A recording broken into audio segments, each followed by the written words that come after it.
दोस्तों, रात के यही कुछ 9:15 बजे का समय था जब मैं दिल्ली की मेन बाज़ार से ख़रीदारी करके पुराने बस स्टॉप के उधर जाने के लिए एक रिक्शा रोका, पर उस रिक्शे वाले ने पुराने बस स्टॉप के पास जाने से मना कर दिया और कहा, अरे भाई साहब, यहाँ पे एक नया बस स्टैंड है, आप वहाँ पे चले जाइए, क्योंकि रात में वो पुराना बस स्टॉप बंद हो जाता है।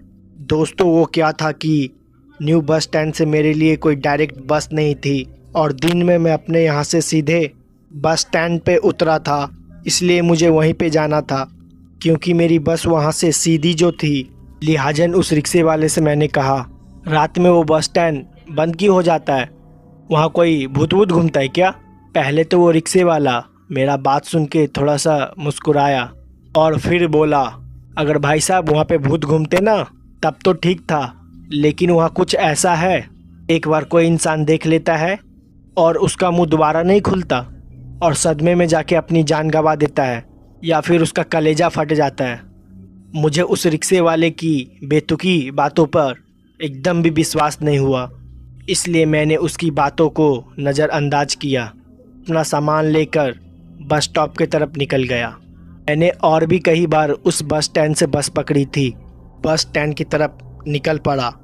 मैंने और भी कई बार उस बस स्टैंड से बस पकड़ी थी, बस उस सफ़र में इतना ही फ़र्क था, इस बार मैं रात में जा रहा था और लिहाजन में मैं उस रिक्शे वाले की बातों को नकारते हुए और अपना सामान लेकर उस बस स्टैंड की तरफ निकला।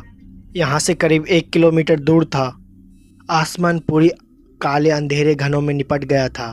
बाजार की हल्की फुल्की रोशनी उस बस स्टैंड के पास नहीं पहुँचती थी। जैसे ही मैं पहुँचा, वो जगह मुझे एकांत में नज़र आई। उस जगह पे चारों तरफ सिर्फ़ और सिर्फ अंधेरा पसरा हुआ था, पर मुझे इस चीज़ से कोई मतलब नहीं था, इसलिए मैं वहाँ पर जाकर एक बेंच पे थोड़ी देर बैठ गया।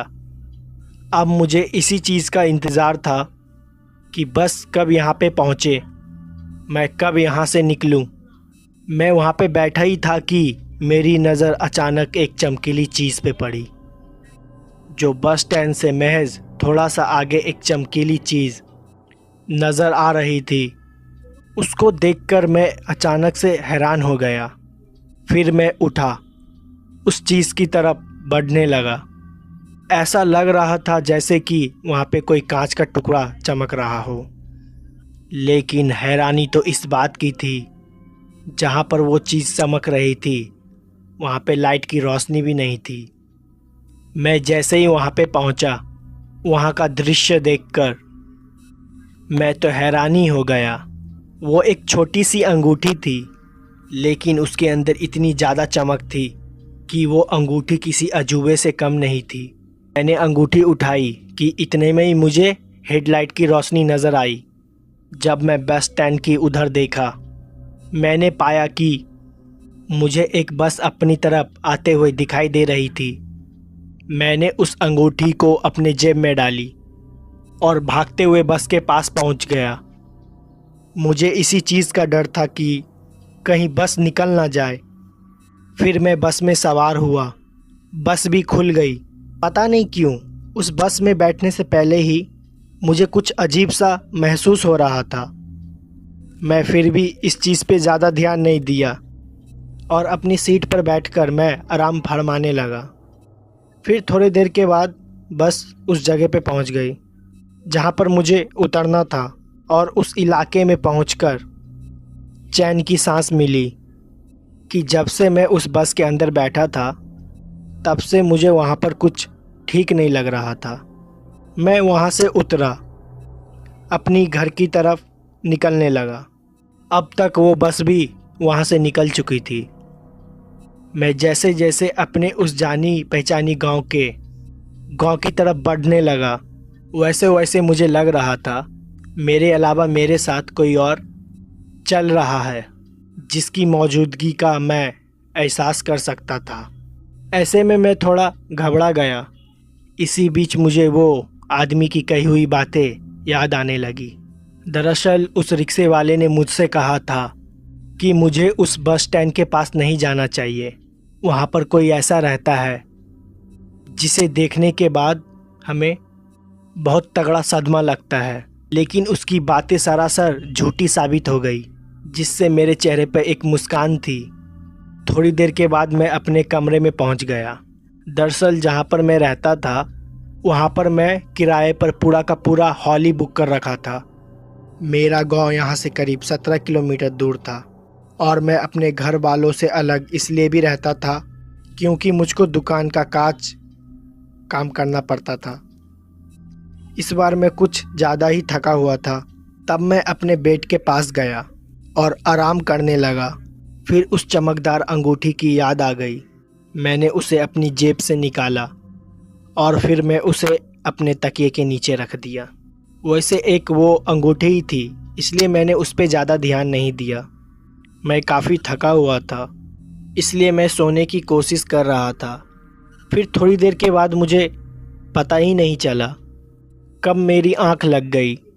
फिर मुझे ऐसा एहसास होने लगा कोई मेरे आजू बाजू में चल रहा है। एक कदमों की आवाज़ मेरे कानों में गूंज रही थी। ऐसा लग रहा था कि वो कोई स्त्री है जिसकी पायल की धुनी बार बार मेरे कानों में गूंजती और फिर उसके बाद उसकी हंसने की आवाज़ भी आती। ये थोड़ी देर के लिए हुआ। फिर थोड़ी देर के बाद मेरी अचानक से आंख खुल गई और अपने आजू बाजू में देखा। वहाँ पर मुझे कोई नज़र ही नहीं आ रहा था। पता नहीं पर क्यों अभी तक मेरे शरीर का पूरा तापमान काफ़ी ज़्यादा बढ़ गया था। पूरा शरीर पसीने से तरबतर हो गया था। मेरी हिम्मत भी नहीं थी कि बाहर उठकर देख सकूं कि मेरे साथ हो क्या रहा था। ऊपर से मेरा सर भी बहुत भारी था। मुझे लगा कि शायद ज़्यादा थकावन की होने की वजह से मेरा सर दर्द कर रहा है। फिर से मैं अपनी बेड पर सर रख के सोने लगा, लेकिन दोस्तों आवाज़ों का आना बंद नहीं हुआ। जैसे ही मैं अपनी आंख बंद करके नींद में जाता तो मुझे तभी बहुत ही डरावनी आवाज़ें सुनाई देती। जैसे तैसे मैंने उस रात को बिताया। फिर जैसे ही सुबह हुई सब कुछ मानो जैसे कि नॉर्मल हो गया। मेरा शरीर भी सामान्य महसूस होने लगा। फिर मैंने ये सारी घटना अपनी एक करीबी दोस्त को बताई, लेकिन उसे भी मेरी बातों पे विश्वास नहीं हुआ। दरअसल मेरे दोस्त ने बताया कि ज़्यादा थकावन की वजह से हमारे शरीर में इस तरह की हलचल होना बहुत ही आम बात है। मेरे दोस्त ने भी मुझे वही सलाह दी। फिर बाद में मैंने उस चीज़ को सोचा था, फिर मैंने उसे नज़रअंदाज कर दिया और वापस से नॉर्मल होके रहने लगा। 2 से 3 दिन तक तो सब कुछ सामान्य रहा। मुझे ऐसा लगा कि शायद वो उस दिन की थकावट ही थी जिसके वजह से मुझे ऐसा लग रहा था। तीसरे दिन रात मैंने ऐसा कुछ देखा जो कि मेरी ज़िंदगी का सबसे डरावना दिन था। उस रात मैं अपना काम वाम निपटाने के बाद खाना वाना खाकर अपने बिस्तर पे आ गया और रात को फ़ोन चलाते चलाते पता नहीं कब मेरी आंख लग गई। और जब मेरी आंख खुली तो मैंने देखा मेरे हाथ को किसी ने दबोचा हुआ था। पहले तो मेरी नज़र उस हाथ पे गई। मेरे बाएं हाथ को दबोच रखा था। उसके बाद मैंने सामने की तरफ देखा तो मैंने पाया कि अब तक रात के 1:30 बजने वाले थे। उसके बाद मैंने अपने बगल में धीरे धीरे देखने की कोशिश की। वहाँ का नज़ारा देखकर तो मेरी हालत ही पतली हो गई। दरअसल मैंने देखा कि वो एक लड़की थी जिसका पूरा बदन दूध की तरह सफ़ेद था।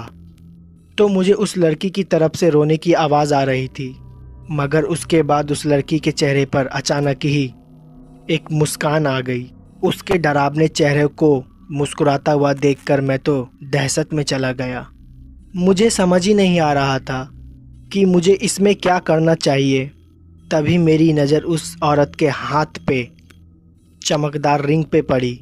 उसको देखकर मैं सारा माजरा अच्छी तरह से समझ गया कि आखिर मेरे साथ क्या हुआ था कि और आगे मुझे क्या करना था। कि मैं उठने की हिम्मत तो करता पर उठ नहीं पाता और उस जगह से खड़ा नहीं हो पाता। मैं इतना तो समझ चुका था कि चमकदार और यूनिक दिखने वाली उस अंगूठी की वजह से हो रही है। उसके बाद मैंने थोड़ी सी हिम्मत दिखाई और भगवान का नाम लेकर जोर से उठने लगा। तभी मुझे एहसास हुआ कि मेरा पूरा शरीर एकदम नॉर्मल हो गया है। फिर अचानक ही मेरी आंख खुली। मुझे मालूम ही नहीं कि वो मेरा बुरा सपना था या हकीकत, या फिर मेरे साथ सच में कुछ ऐसा कुछ हुआ था। लेकिन उस रात मैं समझ गया था कि किस लिए मेरे साथ इस तरह की अजीब चीज़ हो रही थी। फिर उसके बाद मैं उठा, इधर उधर देखने लगा। मेरी हिम्मत नहीं थी कि अब उस बेड के ऊपर मैं लेटा रहूं, और घूमते फिरते हुए किसी तरह मैंने उस रात को बिताई। और जैसे ही सुबह हुई और हमारे ही गांव के पुजारी के पास सीधा चला गया। गांव के पुजारी के पास पहुंचने के बाद पता चली, ये सुनकर तो मेरी होश ही उड़ गए। दरअसल गांव के पुजारी ने मुझे बताया कि किसी काली शक्ति का साया है, और वो कोई मामूली शक्ति का साया नहीं है, भयानक ताकत है जो दिन पर दिन मेरा खून चूसती जा रही है। और अगर ऐसा ही चलता रहा महज 10 से 15 दिन में मेरा शरीर पूरा सूख जाएगा। अगर मुझे उस काली शक्ति से बचना है, अंगूठी के साथ किसी तंत्र मंत्र चीज को उसी जगह गाड़ना होगा जहां से मैंने उस अंगूठी को उठाया था। और उस टाइम रात के 12 बजने चाहिए। दोस्तों, पंडित जी का बात सुन के मेरा दिमाग ही हिल गया, क्योंकि मेरे अंदर इतनी हिम्मत नहीं थी कि वापस से उस बस स्टैंड के पास जाऊं, और वो भी रात के समय। पर अब मेरे पास दूसरा कोई रास्ता भी तो नहीं था, और पंडित जी मेरे साथ आने से मना कर रहे थे। लेकिन फिर पंडित जी ने मेरे साथ आने को हाँ कर दिया, जिससे मुझे थोड़ी हिम्मत मिल गई। मैं जानता था जब तक पंडित जी मेरे साथ होंगे तब तक मेरा कोई कुछ भी नहीं बिगाड़ सकता। फिर अगली रात शनिवार की रात थी, और हमें भी उसी रात का इंतज़ार था। लेकिन मैं आज की रात से भी घबराया हुआ था, क्योंकि मैं इस बात को अच्छी तरह से जानता था कि वो भयानक शक्ति मेरे साथ कल से भी ज़्यादा भयानक करने की कोशिश करेगी। ऐसे में मैंने अपने एक दोस्त को अपने घर पे बुला लिया, और जैसे ही मैं सोने की कोशिश करता तो मेरे कानों में रोने और हंसने की आवाज़ बार बार सुनाई देती। ऐसे में मेरा सर काफ़ी भारी होने लगा। तमाम कोशिश के बावजूद भी मैं सो ही नहीं पाया। और उसके बाद जैसे ही सुबह हुई और मुझे चैन की सांस मिली, क्योंकि मुझे किसी भी तरह से रात काटनी थी। और जैसे ही मैं उस अंगूठी को बिस्तर के उधर उधर ढूंढने की कोशिश किया, तभी मैंने पाया कि वो मेरे सिराने पड़ी हुई थी। उसकी चमक वैसे ही अभी भी बनी हुई थी। रात के लगभग 10 बजे के आसपास पंडित जी के साथ टैक्सी में उस बस स्टैंड की तरफ रवाना हुआ। मुझे डर तो बहुत लग रहा था, लेकिन इस काम को करना भी बहुत ही ज़रूरी था, वरना बात मेरी जान पर आ सकती थी। हम जैसे ही उस बस स्टैंड के पास पहुँचे, वहाँ का सन्नाटा देखकर हर किसी की हालत ख़राब हो जाए। उसके बाद उस पुजारी ने मुझको रुकने को कहा। थोड़ी देर तो हम लोग वहीं पे बैठकर इधर उधर देखने लगे। फिर जैसे ही रात को 12 बजने को आई, तभी उस पुजारी ने लंबी सांसें लेते हुए कहा, देखो बेटा, तुम्हारी ज़िंदगी और मौत आपस में टकराने वाली है। अगर तुम इस काम को ढंग से नहीं किया तो तुम्हें यहीं पे अपनी जान गंवानी होगी, और अगर ये काम तुमने ठीक से कर लिया तो भी तुम्हारे साथ कुछ ऐसा होगा उसके बारे में तुमने कभी पहले सोचा भी नहीं होगा। इसीलिए तुमको सोच और समझ के कदम उठाने हैं।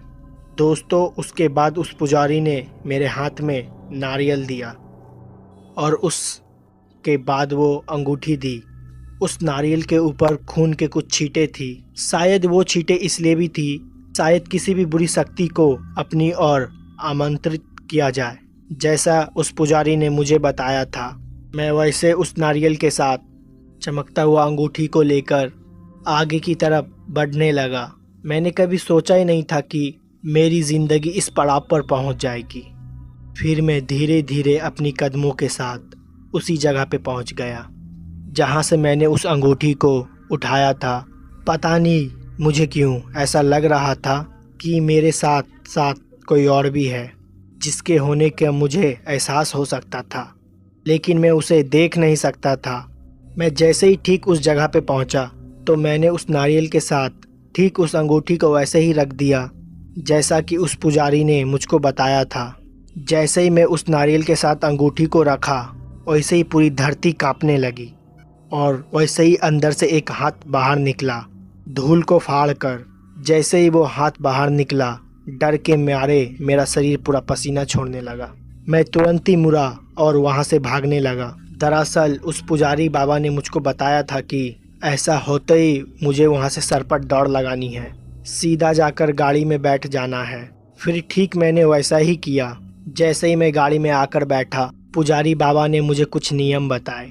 उस नियम का ध्यान रखना था और उसके बाद गाड़ी स्टार्ट हुई और हम सभी घर लौट आए। पर अच्छी बात यह थी कि उस दिन के बाद मैंने दोबारा उस तरह की कभी भी आवाज़ नहीं सुनी। और साथ ही इस घटना के बारे में मैं अपने कुछ दोस्तों को बताया। तब जाकर मुझको पता चला कि उस बस स्टैंड पर लगभग 7 साल पहले एक महिला की मौत हो गई थी। बदमाश लोग ने उनके गहने वगैरह चुराकर और साथ गलत काम कर लिया और उस दिन के बाद से उस महिला की उस बस स्टैंड पे अपनी कब्जा जमा लिया। पर उस बस स्टैंड पर रात को सोने चांदी चीज़ जैसी पड़ी हुई मिलती है, जिनको उठाने के बाद इंसान कभी भी सुखी नहीं रहता। फिर दोस्तों उसके बाद से मैं कभी भी रात को कभी भी उस बस स्टैंड की तरफ जाने की हिम्मत नहीं की। तो दोस्तों इस कहानी में बस इतना ही। अगर कहानी आपको पसंद आई हो तो वीडियो को लाइक शेयर कमेंट ज़रूर कर दें। मैं आपका दोस्त जल्दी ही मिलूँगा ऐसी फिर कोई घटना के साथ।